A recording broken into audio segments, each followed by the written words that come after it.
Silk Road Economic Development Research Center, as one of the main 4 organizers of the forum, is also an NGO. Now please welcome Mr. Joseph Chan Nap Ki, Chairman of Silk Road Economic Development Research Center, to come on stage and deliver his message. 我们下面有请本次论坛的主办方之一丝绸之路经济发展研究中心主席陈立基先生为大家致辞，请大家掌声欢迎。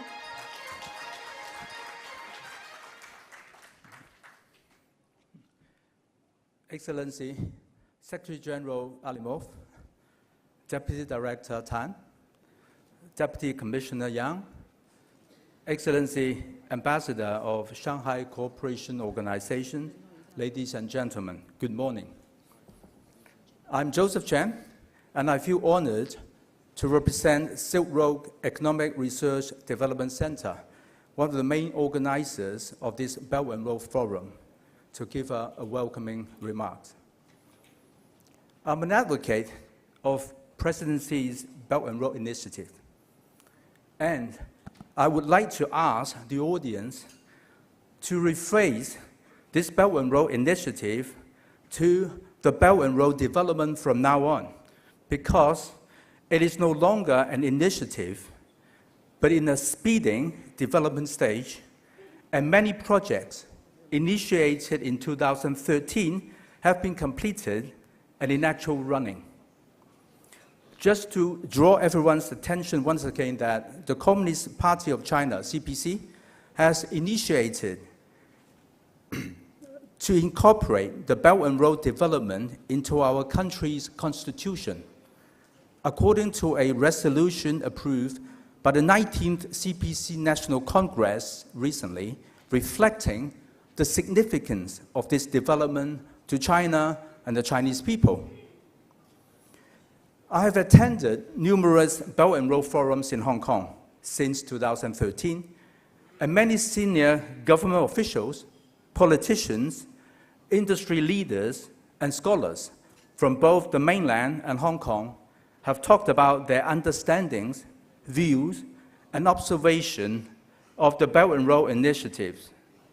In today's forum, it is the first time we have diplomats, business participants, scholars from not just China mainland and Hong Kong, but also other Belt and Road countries to address the observation of our Belt and Road development, good and bad.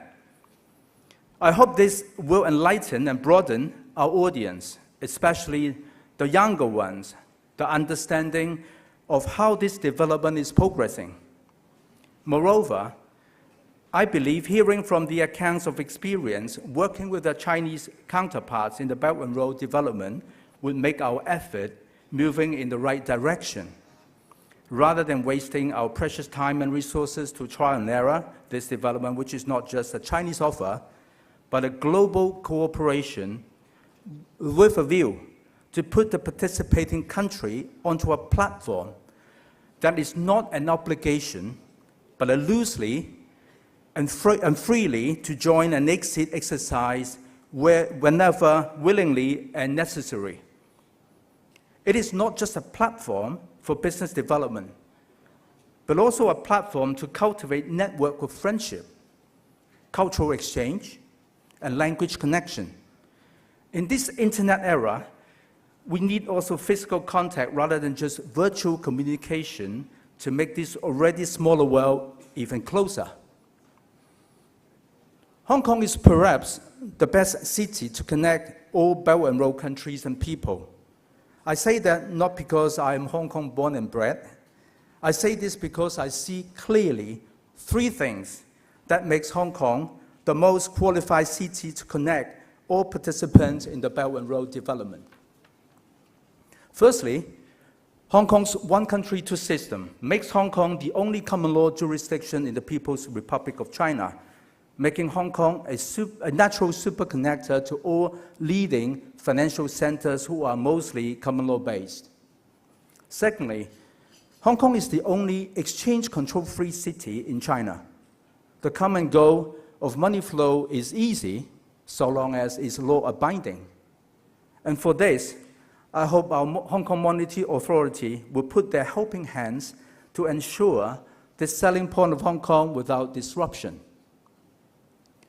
Thirdly, our legacy of financial and legal software are English-based, making transactions in the financial, commercial, and legal sector very compatible with the globe. Our understanding of the Chinese language and mindset, however, also integrated into the system, making Hong Kong unique in connecting China and the rest of the world easily. Hong Kong's contribution to our country's economic reform and development is not questionable and is continuing to contribute. But this is without doubt a more than 50 years effort, and the participation of our younger generation is inevitable if Hong Kong were to continue to succeed as a key player in the Belt and Road development, which not only provide business opportunity for our young ones, but also to maintain the status quo of Hong Kong's one country, two systems.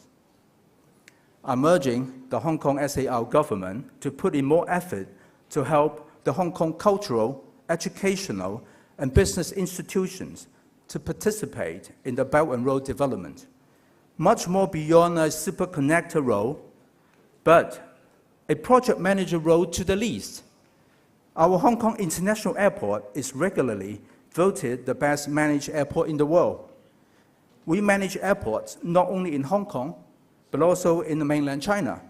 We can extend our management expertise to help the Belt and Road countries to design, build, and manage their airports.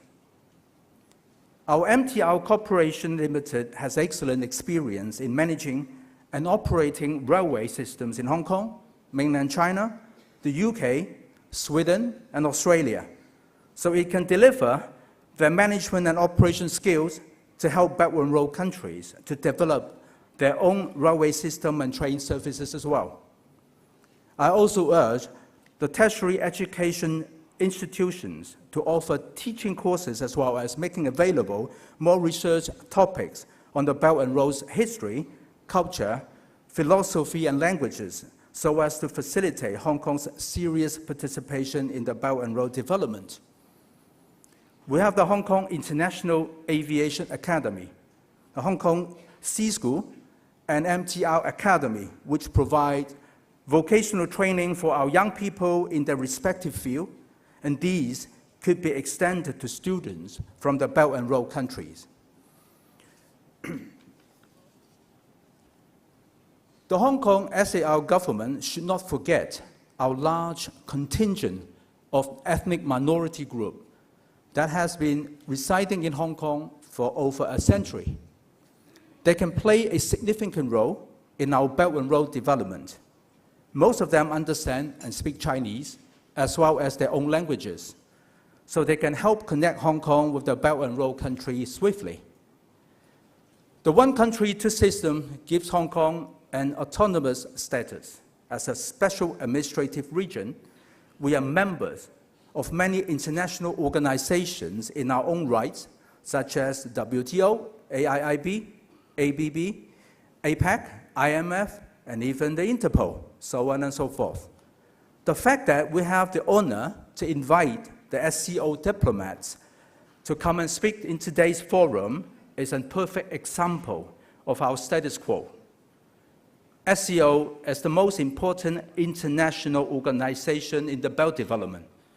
Most member states, if not all, are keen participants in the Belt and Road development. SCO can help liaise with the member states and Hong Kong if we have any issues in our Belt and Road development. Their close to 3 billion population is itself a big market, if not the biggest in the Belt and Road universe. We should treasure this link.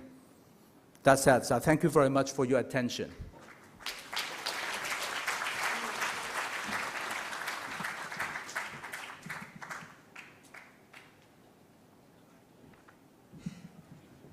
非常感谢陈先生您的精彩发言。 Thank you, Mr. Joseph Chan.